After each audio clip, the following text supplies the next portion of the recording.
Cebu, ang Negros, Palawan, amo ni ang bagyo pinakadamo landfall, 8 ka bisis. Imagine mo na nga ano, no? So, way patawad, manggaranon ka man pobre. Patas lang sila. No, mga salakyan kaluluoy mga abiyan. Amo na nga blessing kita, bless kita nga ari kita sa Mindanao. Lalo na sa Cotabato, way kita ka-experience ang amo na nga baha. No, muna nga way tarason di mag-permitting kag magpasalamat sa Ginoo. Kay ang iban to, no, sangpit sa Ginoo. Way pagani sila ka-recover sa linog, bibirahan naman sila ka baha, no? All right. Okay. So chapter 8 na kita. Okay, 1 Corinthians sa aton series study. O chapter by chapter kita nagatuon sa pulong sa Ginoo. Okay, chapter 8 na kita.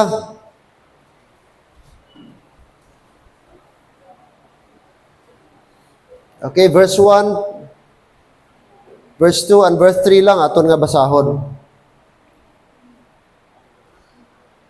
Chapter 8 please. 1 Corinthians, verse 1, 2, and verse number 3. Okay? Ara na ka mo? Sige, dunganan ta pagbasa ang verse 1, 2, kag verse 3. Ready? Read. Now, as touching things offered unto idols, we know that we all have knowledge.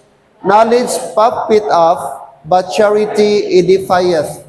And if any man think that he knoweth anything, he knoweth nothing, yet as he ought to know.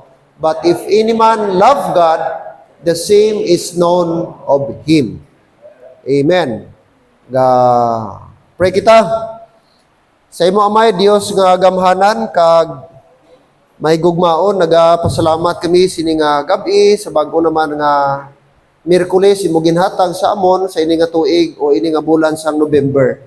Salamat sa bilog adlaw, ikaw nagaupod, nagagiya, nagaubay sa amon Lord matag isa, amon mga trabaho, amon mga transaksyon, amon mga estudyante sila pag-eskwela, palakas sa eskwelahan, papuli, hasta diri sa simbahan.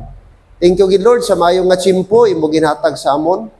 Subong adlaw nga kami Lord, wala na hadlangan, wala na punggan, sang malain nga tsimpo, kundi salamat sa mayong nga tsimpo, Lord. Nakita na mo ng adlaw, salamat nga amon mga nilabhan, nagmalaman, kag sa iban mga bagay Ginoo, nga dako man nga bulig Ginoong Dios. And Lord, we pray sa mga kauturan namon, kababayan namon nga na apektuhan sang nagligad nga baha sa Cebu, sa Negros, sa Panay Island, even sa Palawan. Ginoo, ikaw maga-comfort sa ila. Balaan ko damo mga damage, mga panimalay, mga property. Kabay o Dios nga ini nga tion gamiton mo nga makakilala sila sa imo, makapalapit sila sa imo, magpaubos sa imo, nga ang tanang butang Lord, balay, salakyan, propiedad, madula nang sa isa ka iglap. Ang importante Ginoo ang amon kaluwasan. Kay butang sa kalibutan, temporary lang, amay nga langit nun. Kaya Lord, I pray nga gamiton mo ni nga ma-break ang kasing-kasing sa mga tao dito. Salamat sa mga pastors nagawali si imong pulong. Gamita si Pastor Ramil Gardian nga ara subong sa Bugo, Cebu para magdala sa imong mensahe sang kaluwasan nga yara lamang kay Jesus Christ paagi sa pagsalig sa gihimo dito sa cross. Kag karon nga gabi Lord, sa amon pagtuon naman liwat ining chapter 8, buligi kami, tagay kami kaalam nga mahang panamon, maintindihan kag ma-apply ang mga bagay nga pwede man namon i-apply sa amon personal nga kinabuhi as member of the body of Christ. Ini tanan amo gitugyan, ginasalig kag ginapasalamatan sa ngalan ni Jesus. Amen. Amen. Salamat ungko kamo palihog. Now ang ini nga verse aton makita nga gin-address ni Apostle Paul, no? May mga bagay diri, mga pamangkot diri nga kung sa diin naga-trouble sa mga Corinthian believers. And that is why si Apostle Paul gin-address ini niya nga question, no? Ini nga pamangkot sa mga believers sa Corinth. All right. So, aton makita diri mga kabyanan nga may mga issue diri nga dapat ma-resolve. Isa diri nga pamangkot kung nagakadapat ba nga magkaon sa mga pagkaon nga ginahalad sa mga Dios-Dios. Amo na dira ang tumakita sa verse 1 hasta sa verse number 3. So amo ni ang ginsabat ni Apostle Paul. So ang Kristohanon, mga kaabyanan, aton makita ang issue diri is hindi lamang nahanungod sa pagkaon, kundi aton makita diri nga it's about also sa freedom, sa conscience, kag sa love, no? Gugma. Amo na siling diri charity edifieth. So ang charity diha, ang meaning siya is love. So si Apostle Paul aton makita diri gi-remind niya ang mga Christian, nag-remind siya sa aton nga ang Christian maturity hindi lang na measure mga utod kung gaano kadamo atong nabalaan, kundi kung paano kita nagahigugma sa Dios kag sa aton man kapareho. Okay? That's why aton makita dira number 1, kung aton basahon ang verse 1 hasta sa verse number 3, unang butang aton ma-learn is that knowledge alone is not enough. Knowledge alone is not enough. Verse 1, now as touching things offered unto idols, we know that we all have knowledge. Knowledge puffeth up, but charity, sining ni Paul, ano ang charity? Ano ang purpose sa charity? Ano ang resulta sa gugma? Naga-edify siya, naga-build up. Kag siling sa verse 2, and if any man think that he knoweth anything, kay kung sino man, bisan sino man nga tao, nga naga-isip, nagauna-huna, nga siya nakahibalo na sa tanan nga butang, siling sa Bible, he knoweth nothing. Ang tuod, wala siya sang may nabalaan. Okay? Wala siyang sang may nabalaan, yet as he ought to know. So, sini nga verse, aton makita mga abyan, ini nga mga tao, ining mga Corinthian believers, nabalaan na nila. No? Nabalaan nila nga ang mga idols, way gina, no? Ang mga Diyos-Diyos, wala na. Ang mga Diyos-Diyos, is ano na, mga bato, mga kahoy. Kag nagapati sila nga ang tunay nga Dios, balaan nila, isa lang ang tuod nga Dios. Kag ara sa langit, hindi ginhimo sa bato, hindi hinimo sa kahoy. Nabalaan nila na, mga utod. And that is true, no? That is correct, mga utod. But ang problema diri, mga utod, siling diri, sa ato na basa, is ang resulta, mag-produce siya og pride. Amo nang siling diri sa verse number 1, knowledge puffeth up. Puffeth up. So, ang danger po, kung damo ka na nabalaan mga abyan, kung damo ka na nabalaan, is, anong tawag siya na? Pride and arrogance. Ang danger, kung ang tao po damo na nabalaan, mag-lead sa iya sang arrogance. Ano nang word nga puffeth up? Puffeth up. Daw kaangay na sa bansang tire ba? Daw salbabida ba imo gipahanginan? Maghabok siya. Mag-inflates. Mag-inflate. But silingon, kung ang tao, puro lang knowledge, kag wala gugma, way pulos. Amo nang siling sa verse number 1, knowledge puffeth up, but charity edifieth. Alright? So may danger po, kung puro lang ta knowledge, walay love. So dapat balance. May knowledge, at the same time, may love. Kaya kung puro knowledge, it leads to arrogance. No? Amo na ang mga tao karon, no? Pag makita mo, ang mga tao nga gaklaim nga maalam, budlay istoryahon. Budlay mamati. Budlay mo siya siran. Kay sirado man. Isip niya, nakabalo na siya. Isip niya, mas damo siya balaan. No? Kag tungod sa iyang knowledge, di na siya mamati. Kay para sa iya, katong iya nabatian, kag ang ara sa iyang isip, amo na tong sakto. And even, mga pastor, nga di na open sa truth. Para sa ila, kung ano ang ila natudaan, amo na to. Kung ano ila nabatian, amo na to. Kung amo tong naandan, amo na to. Di na sila mamati, di na sila open. Hindi na sila teachable. Amo nang budlay kung damo ka diri, Brad. No, dangerous da kung diri kita. Dangerous da kay di na ta magpatudlo. Amo na nga delikado pod kung puro na ta knowledge. Praise the Lord, nag-abot sa ato ang RD. Pero Brad, warning sa aton. Praise the Lord kung natay ma-learn. Praise the Lord kung damo pa ta ma-learn someday. Pero magbantay tabad kay basin di ta kabantay pod gamiton po na sa yawa nga mangin proud kita. Nga basi mangita na tagkadibati. Basi mangita na ta sang tao nga instead nga love ang atong pag-approach, imbes mercy ang atong pag-approach, iba na ang atong approach. Basin i-condemn na nato sila nga, mali na inyo, kamo na, impierno na kamo, kay mali ang inyo gospel. Dapat graceful pa rin ta. Dapat loving ta. Kay pariyo sa una, bulag man punta, Brad. Blind man punta. Abi po nato ato natunan sadto, tama na to. Abi nato ato na-learn sadto, amo na to siya. Pero hindi gali. Amo na nga dapat teachable punta ang atong pag-approach sa ila with love. No? With love mga abyan, with mercy, with grace. Kaya kana sila bulag na sila. No? Grabe ang ilang ilagid nga dipinsahan, ilagid nga hello, amen? So pride ang nagapangibabaw. Amo nang hambal ni Paul. Kamo Corinthians, di kamo magpabugal. Kaya kani mga Corinthians, mga alam po di sila. Amo nang siling sa verse 1, mo? Siling niya, we know that we all have knowledge. Balaan ko nga kamo ara na ang knowledge sa inyo. Balaan ko nga ang idols, naintindihan na ninyo ang idols compare sa tinuon nga Dios. Nabalaan ko nga way na kamo gapati sa mga Dios-Diosan.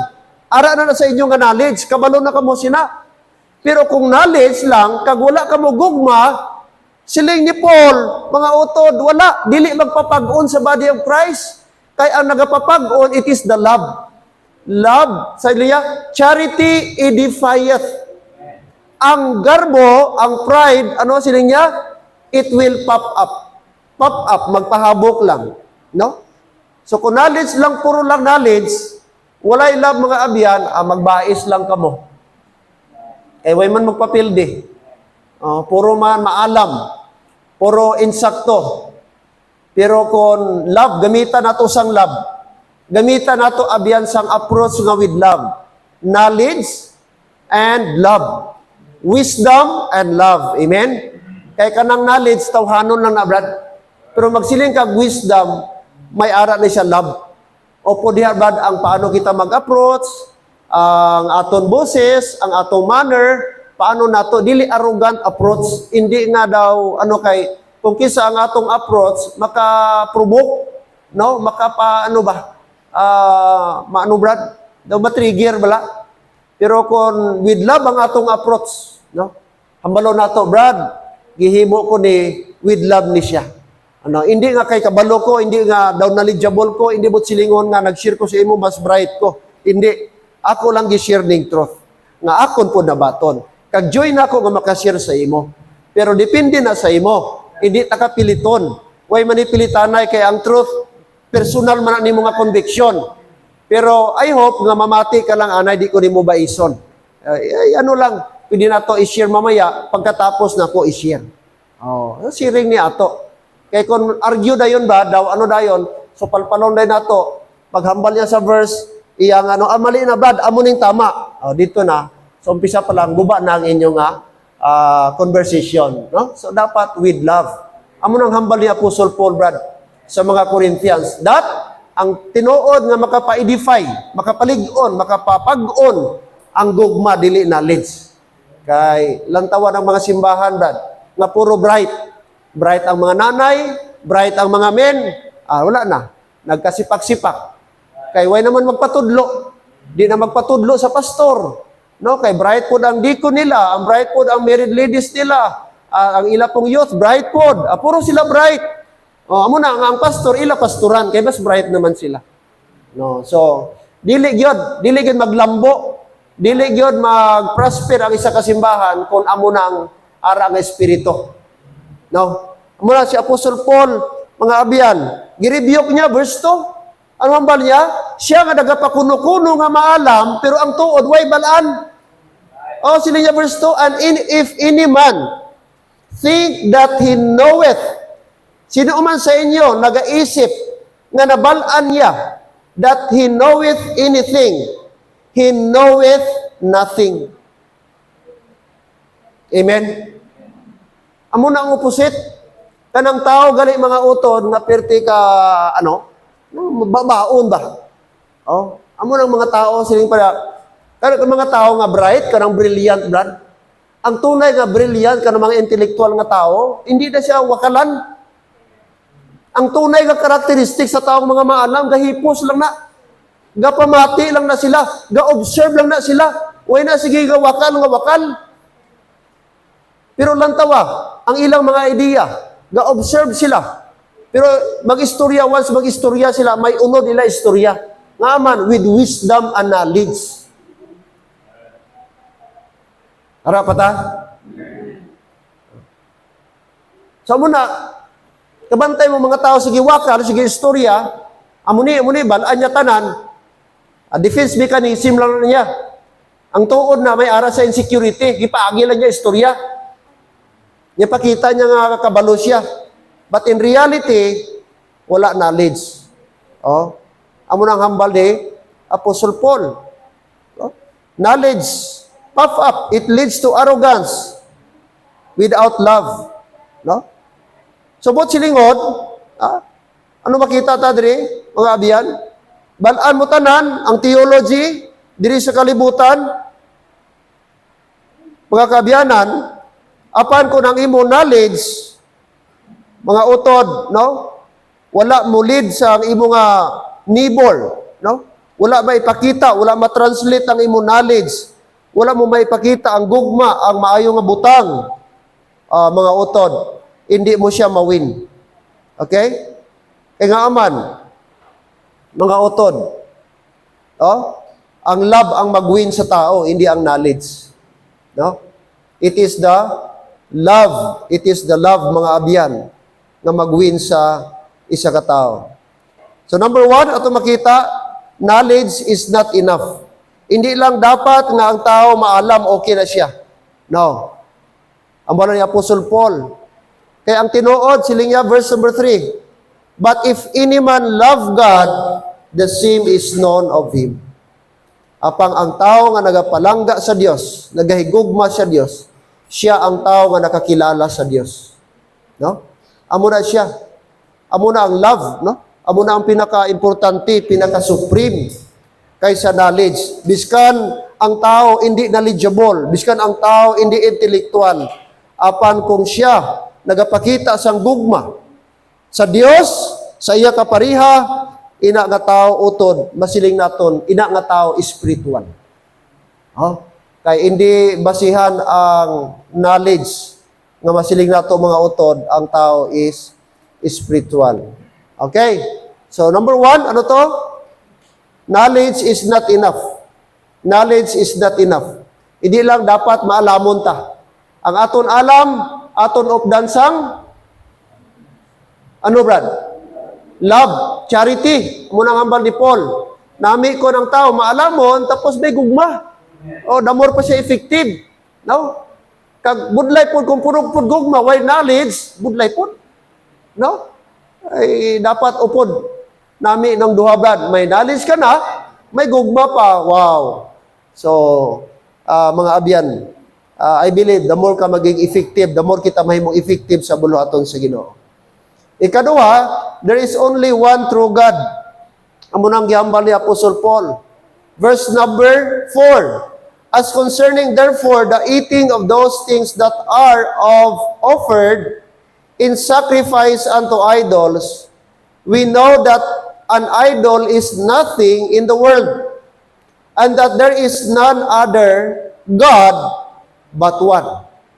For though there be that are called gods, whether in heaven or in earth, as there be gods many and lords many, but to us there is but one God, siling ni Paul, the Father of whom are all things, and we in Him, and one Lord Jesus Christ, by whom are all things, we by Him. So there gi-emphasize ni Apostle Paul ang mga Corinthians, giri-affirm niya ang truth mga utod nga isa lang yod ang matudtuod nga Dios. Yes, damo mga idols. Yes, damo ginakilala. Damo gina-acknowledge, damo ginasimba nga mga Dios. Oh, many lords. Oh, many gods and many lords. Ang hambal ni Paul. But sila ni Paul, but sa aton nga mga believers, there is only but one God. There is only but one God. Kay balaan mo dito sa Corinth, damo Dios. Oh, kabalo naman kita ang Corinth bad, may Temple of Diana. No? Nga Artemis ang ibang nga ano dira. Oh. Si Aphrodite, mga Dios nila, mga goddesses nila. Perti kadamo. Kag kini nga mga Corinthian believers, dati mga idol worshiper. Dito sila halin, dito sila ga-worship. Amo nilang ginakilala nga Dios. That's why there is si Paul, mga utod, iya gi-emphasize that there is only one God. Hindi na kamo dira magkilala, hindi na kamo dira magsimba. Hindi many gods, hindi many lords, but there is only one true God. Kaya possible pa sila madala, possible pa sila mag-worship sa mga false God. Hello, ara pa? Amen? That's why sila ni Paul, Clint and sino itong isa? Hindi lang kayo masyado magingay. That's why sabi ni Paul, there is only one true God. But to us, amo nang hambal niya, but to us, that means believers, kita nga mga members sa body of Christ, sila ni Paul, there is but one God. Kag sino nga God bad? The Father of whom are all things, and we in Him. Amo ni ang tuod nga Dios, amo ning matuod naton nga amay. Nga sa diin paagi sa iya gitugan niya ang tanan nga mga butang. Hindi na sila inang Dios nga ginakilala ninyo, made of wood, made of stone. Hindi na tuod nga Dios. Amo nang hambal ni Apostle Paul. Yes, there is many gods, many lords, but there is only one true God. And that is mga abiyan, sila niya dire, to us there is one God, the Father of whom are all things, and we in Him, and one Lord Jesus Christ, by whom are all things, and we by Him. Alright? So, both silingon mga abiyan, there is, sa aton Christian faith, there is one God, the Father, one Lord, the Lord Jesus Christ, and everything exists by Him and for Him. For Him. So, abot silingon, no? When you know who God truly is, you are freed from fear of false gods and superstitions. But that freedom must be guided by love. So, kung balaan daw nato, kung sino ang aton Dios, nga ginasimba, ginaalagaran, mga utod, nahiluway na kita, napalaya na ta sa mga kahadlok, kag sa mga superstitious. Diba? Dapat walay Kristohanon nga mag-celebrate sa Halloween. Gasiling ang iban. Why na kita Dios? Why na kita gasimba? Sa mga amuna nga mga Dios, pero ga-celebrate og Halloween. Anong kaibahan sa mga Dios kag Halloween? Mas lala pag ganining Halloween. Nga man, demonic ni. Anong ginasimba nila? Mga witch, mga witchcraft, mga ghost, mga skeleton, mga bangkay, mga patay. Di ba na demonic? Mga utod? Tanawa ang theme sa Halloween. Iya sa yawa. Una, dapat wala Christian. Ako may negosyo ka mo ba? Di man ka mo magdikor-dikor sang Halloween? Someday kung may restaurant ka mo o kalanaan, kung ano na, coffee shop, wala Kristohanon nga mag-decorate dia. Decorate ka man diya sang paniki, butangan mo man sang cobwebs. Tapos butangan mo daw sang kalabasa, kag kandila.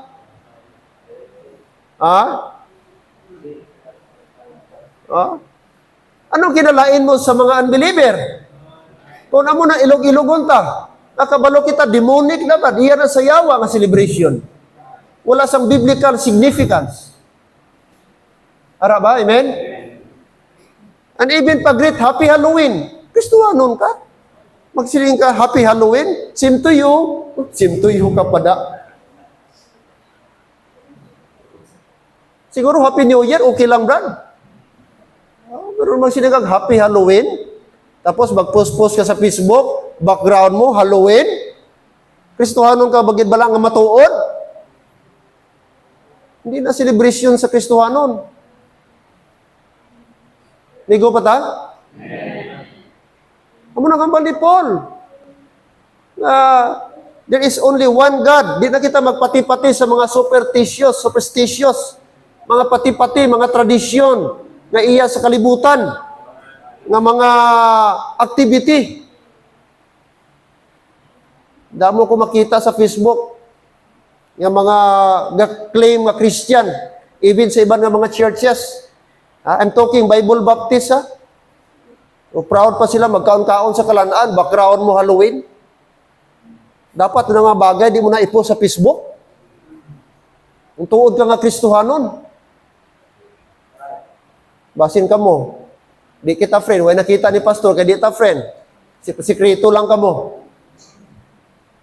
Kadto kami last year, Brad, dito sa may Lantaw Marbel, ara pa dito lungon, no? Skili, no? Pagpadulhog mo dito, kung may daw Chinese bamboo diri. Tapos dito sa entrance mismo, tong si Grim Reaper, si kamatayan, tapos dugo-dugo diri, tapos may ara siya siyang sikel, tong daw sanggot niya. Dapat dito magkanto sila ng mga lugar. Ngitan lang tayo ban kalanaan nga wala siya muna kay daw busilingon ang mga demons aras palibot. Gina-invite nila. Hello, ara patabrad? Tindog ta bilang Kristohanon. Di ta magsabay-sabay iyas kalibutan. Di malipay ang Dios sina. Akig ang Dios sina ng mga bagay kay iyan na sa demonyo. Mga kabiyanan. Okay? So why na kita napalaya na kita dira. So kung kilala mo ang tuod mo nga Dios, dito kita magsimba, dito ta mag-alagad. Siya ang aton kilalahon mga kabiyanan. So, liwaton ko, there is only one true God. No? May isa lang ta ka Dios na ginakilala. We have God the Father, and there is the Son, the Lord Jesus Christ, our Savior. Okay? Kag, mga utod, ano pa? Aton makita. Verse 7 and 9. 7, 8, and 9. Ano siling sa verse 7?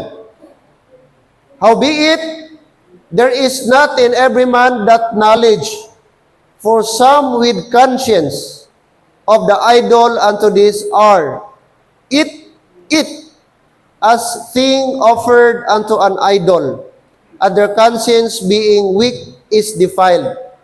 But meat commendeth us not to God, for neither if we eat are we the better, neither if we eat not are we the worse. But take heed, lest by any means this liberty of yours become a stumbling block to them that are weak. So, ini naman nga verse, gi-remind naman ni Apostle Paul, nga yes, may ara ka mo knowledge, pero hindi tanan nakaangkon sa inang analysis, meaning information ba? Okay? Information. Amo na sila ni Paul, howbeit there is not in every man that knowledge. But silingon, ining iban nga mga believers, some believers sa Corinth mga utod, nag-come out sila sa idol worship. Okay? Eating food nga once offered unto idols. No? Idol, mga kabyanan. So, may ara sila conscience. Ang ila conscience, weak pa. No? So, weak pa mga kabiyanan. That's why, siling ni Paul diri, nga even though mga utod, no? Nga ara na kita freedom, may freedom na kita, pero ang aton daw nga freedom, magbantay kita din aton gamiton ini nga freedom nga makakos, nga maka-stumble sa weaker brother. Kaya kung di kita careful, ang weak daw naton nga brother in the faith, pwede pa ma-stumble. So he's talking mga utod sa pagkaon nga dapat maghalong kita. Hindi mo't silingon nga na-liberate na kita, pwede na naton kaunon ang gusto naton kaunon. Siling niya, maghalong ka mo, ayaw gamita ang inyong liberty, inyong freedom, nga magpinagusto ka mo. Kung may ara ka mo, weak brother, nga way pakaintindi, weak pa in faith, kag kung nakita di ikaw nga gahimo sini nga bagay, it's better nga mag-refrain ka anay. It's better nga hindi mo anay paghimuon, kay pwede makakos nga stumbling block. Amen? Example, ako magkaon ko sang dugo o dinuguan. Pero may brother pa ba nga bag-o pa? Nga di pa niya maintindihan. Na para sa iya, di ba, bawal gina, hindi siya dapat. Pero kabalota, ang tanang pagkaon, gilimpyuhan na, sila sa Ginoo. Kag ang pagkaon sa pagkaon, dili makapahimo sa tao nga makasala. Kaya ang pagkaon, wala labot sa tao nga magkusang sala. Kundi ang mga butang nga galing sa sulod, nga gagawa sa baba, amo ang magkusang sala.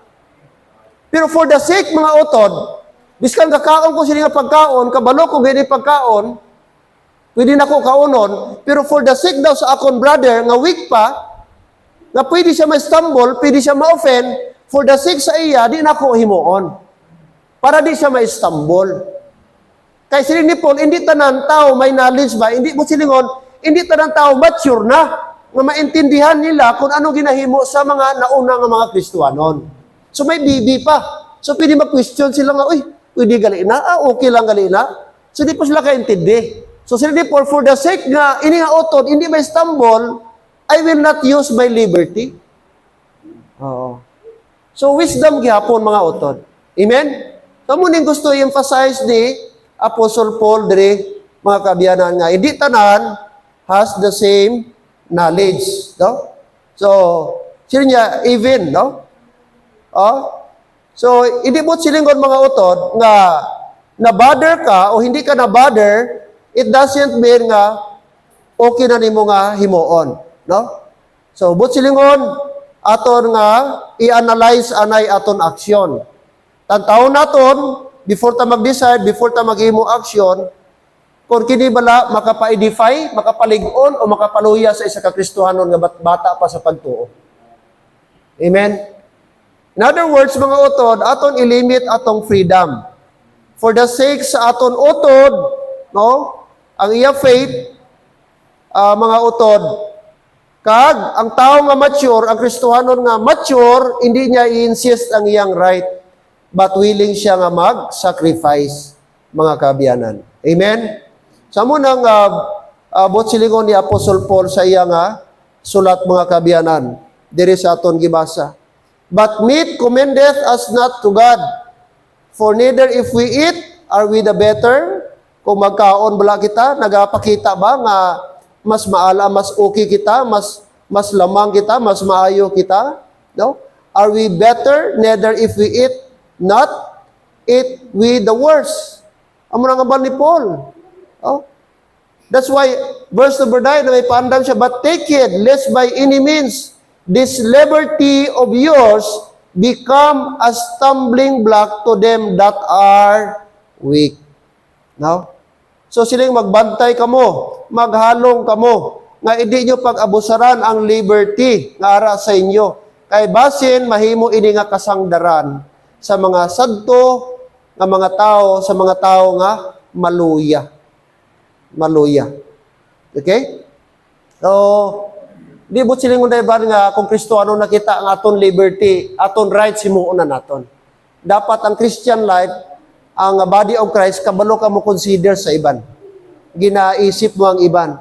Kini bala makapa-edify o makapa-discourage sa akon utod. Kung himuon ko ni, basin ma-Istanbul siya.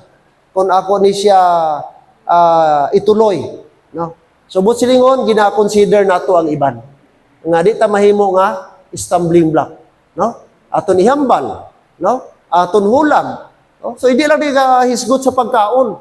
Sa tanan ng aspeto sa aton kinabuhi. Nga sa tanang butang, dapat maghalong kita. Kaya duha ka butang matabo sa aton, it could be maka-encourage ta or maka-discourage. Sa iba naton nga mga Kristohanon, lalo na sa mga baguhan pa lang. That's why kita, mga utod, dapat mangin mangin instrument kita of encouragement. Hindi kita mangin stumbling block. Amen? Hindi kita. Kay accountable kita someday sa Ginoo. Way kita pakialam, way kita consider sa iban, ang ato, basta ang ato, ako ni kabuhi, way ka mulabot, ako ni. Mga utod, mali na siya nga principle sa Bible. Kay, siling sa Bible, Paul, consider one another. Consider one another. Ano ang number 3? Mga kabiyanan, ano ang number 3? Love is greater than liberty. Ano ang number 3? Love is greater than liberty. Ang gugma, mas lamang, mas dako, mas labaw kaysa anong liberty? Kahilwayan, no? Kagawasan.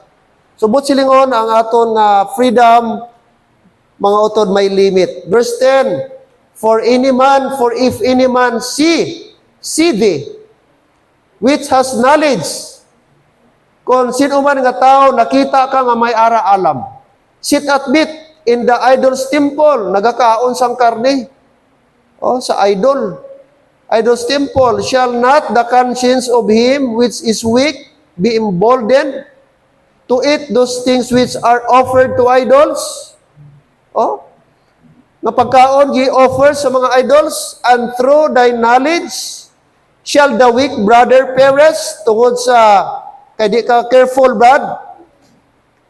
Ang imong utod nadula. For whom Christ died. Kasi din si Kristo man namatay para sa ila. But when ye sin, so against the brethren, kung ikaw nakasala, batok si muutod, and wonder weak, imo siya napilasan. Wonder weak conscience, ang iya huyang nga konsensya, iya sin against Christ. Nakasala ka bato kay Kristo. Wherefore, siling ni Paul, if meat make my brother to offend, amo na ni hambal ko kay na, kung ini nga pagkaon, maka-offend sa imong nga brother. Ang bali Paul, I will eat no flesh while the word standeth, lest I make my brother to offend. Amen? So, klaro, brad. Even si Apostle Paul naghambal na pwede ba niya tani iya nga liberty, iya freedom nga i-insist, pwede niya himuon. Kay iya to siya nga katungod. Pero for the sake sa iyang brother nga weak, nga basin ma-offend, siya for the sake, hindi ko paghimuon. No. Subot silingon ang love, nagapangibabaw. Kay gusto niya iya brother, dili ma-peris. Gusto niya iya brother, dili ma-offend. Gusto niya iya brother, hindi madula sa pag-alagad sa Ginoo. That's why, gisacrifice niya iyang appetite. Biskan gusto niya tani, pero for the sake, brad, sa iyang utod, hindi niya paghimuon. Amo nang makita naton diri. So what is that, brad? Love. Love. Amen? Gugma na siya. Nga willing ka i-sacrifice. Amo ning hambal diri ni Apostle Paul, mga utod. Nga makakos sang fellow believer nga ma-stumble, siling niya, I rather give up completely. So, hindi na siya weakness, mga utod. Hindi na siya, that's not weakness, but that is Christ-like love. No? Christ-like love. Jesus gave up His glory for us, and surely we can give up our preference for others. No? Others. Christian liberty is not a license to do whatever we please. It's the freedom to serve in love. Okay? So ang atong Christian liberty, hindi daw lisensya, mga utod, nga magpinagusto kita kung ano ang aton gusto. Kundi ang tuod, mga utod, nga freedom is freedom to serve in love. No? Ang pagserbi, pag-alagad nga may gugma, mga kabiyanan. So, amo ni ang nami, no, nga example ni Apostle Paul, no? What I am allowed to do, but what will help others grow in Christ. Hindi kung ano ang akon tugutan nga mahimo or akon mahimo, kundi ano ang akon mabulig sa akon utod nga siya mag-grow pa dira sa Ginoo. Amen. So klaro dire, isa nga bagay dire mga utod, nga hindi gid pwede ang pagkaon gi-offer sa idols. Amen. Hindi gid pwede. Alright? Hindi pwede nga ang Kristohanon magkaon sang pagkaon nga gihalad sang mga Diyos-Diyos, mga kabiyanan. Paano na, pastor, gitagaan ka sa kapitbahay mo, ikakabalo, sa pista to. Nakasala ka ba? Kung ikaw bloodblind ka, wala. Kung inosente ka, wala. Pero kung may knowledge ka, pero nagpawala ka lang, amo nang dako, doble ang sala. Iway gid iba nabi sudan, pastor. Ti bata ko gahibi. O paano na kay gahibi bata mo? Pero ikaw nga nanay, kabalo ka nga, kana nga pagkaon, halin dito, sa pista. Ipasudan mo pa sa bata mo? Yan ang sabat mo. Luoy man bata, pastor, tiway gid sudan. Kumpir sa ano, tingintindi man guro Ginoo. Brad, di pwede. Kabalo ka na. Kabalo ka nga iyan na sa idols. Gi-offer na sa idols. Pwede man siguro, pasudaan na lang sa iba. Baklan mo na lang tinapa siguro. Kaya ano ka rin ni pastor? Sa ido na lang. Sa ido na lang. Oh. At least, itong ido to, dito ka sala. Huwag mo itong kalag.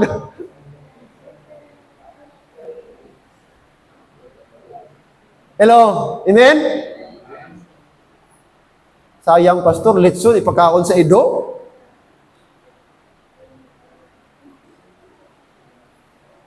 Depende na sa imo. Conviction na, brad.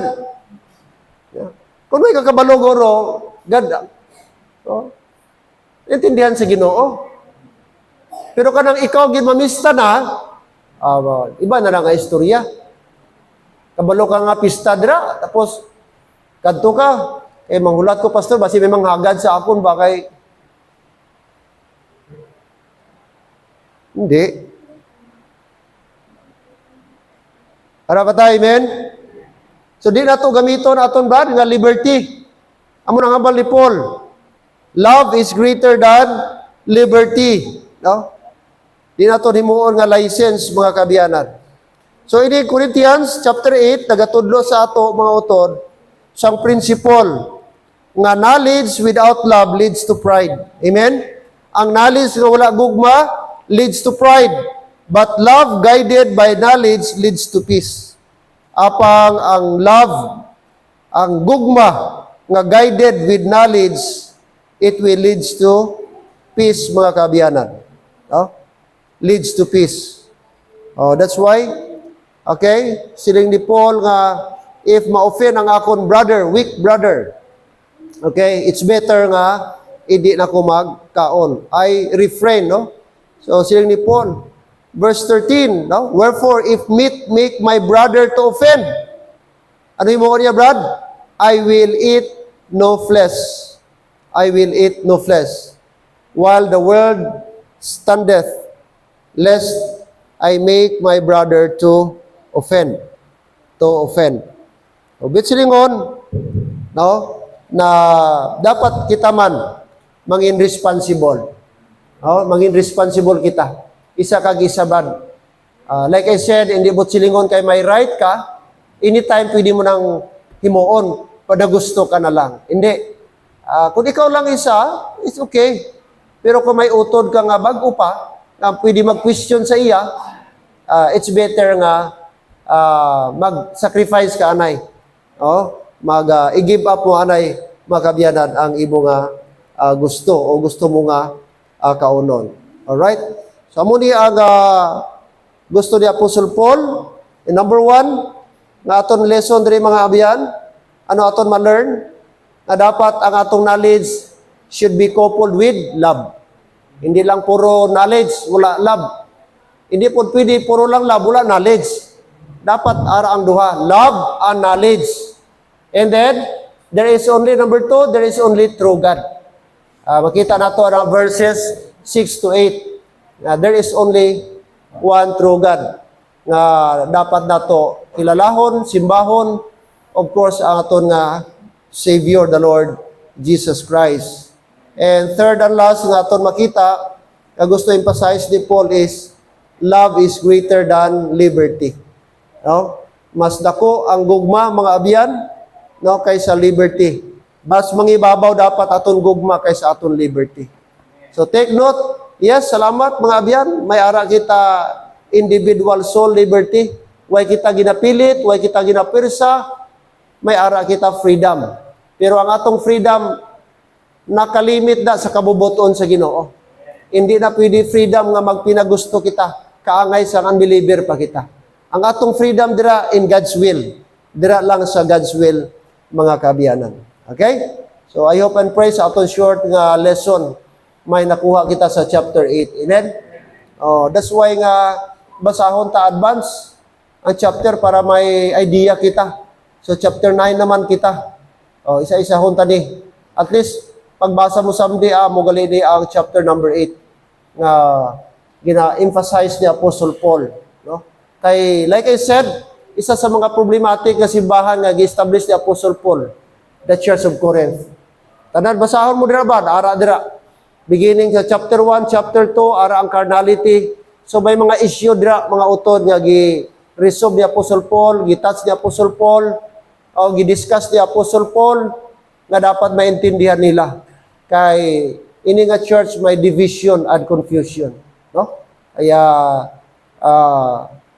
nakasulat si Apostle Paul, hindi lang 1 Corinthians, gipanuapan pa niya, that is why may ara kita book of 2 Corinthians. So more on admonition in chapter number 1 aton makita sa sulat ni Apostle Paul. Okay? So magtindog ta please. Okay? Para may enough time ta sa pag-pray. Gracious and loving God, thank you for this evening. Thank you, Lord, sa Imupulong, chapter 8, nga amon nga na-learn, na-discuss, nabasa verse by verse. And thank you, Lord, sa mga blessed truths nga imo gin-reveal sa amon, nga sa diin amay, hindi na kami under sa mga fear, hindi kami under na sa superstitious, because there is only true God. Matuod nga Dios nga dapat namon i-acknowledge kag i-worship. And thank you, Lord, nga may lesson kami about chapter number 8. Nga gamit mo si Apostle Paul sa pagsulat, agod amay i-remind kami nga ang amon freedom, hindi freedom agod to Lord, himuon namon amon gusto, kundi ang amon freedom i-exercise namo in the context of God's will. In the context, Lord, nga hindi kami maka-offend sa amon weaker brother or weaker sister. So thank you sini nga truth, and help us, Lord, nga mangin cautious kami, kag careful kami sa amon mga aksyon, amon mga paghambal, amon hulag, and even, Lord, ang amon nga mga panghuna-huna. Help us, Lord, nga responsible kami, agod hindi kami maka-offend sa amon mga utod nga bag-o pa lang kag huyang padra kay Kristo. Himuha kami, Lord, instrument nga maka-encourage sa iban pa nga mga weaker vessel, weaker Christian. So thank you, Lord. Kag iningatan na mo ginapasalamatan dira sa imo. This I pray in Jesus' name. Amen and amen. Balik tang oras.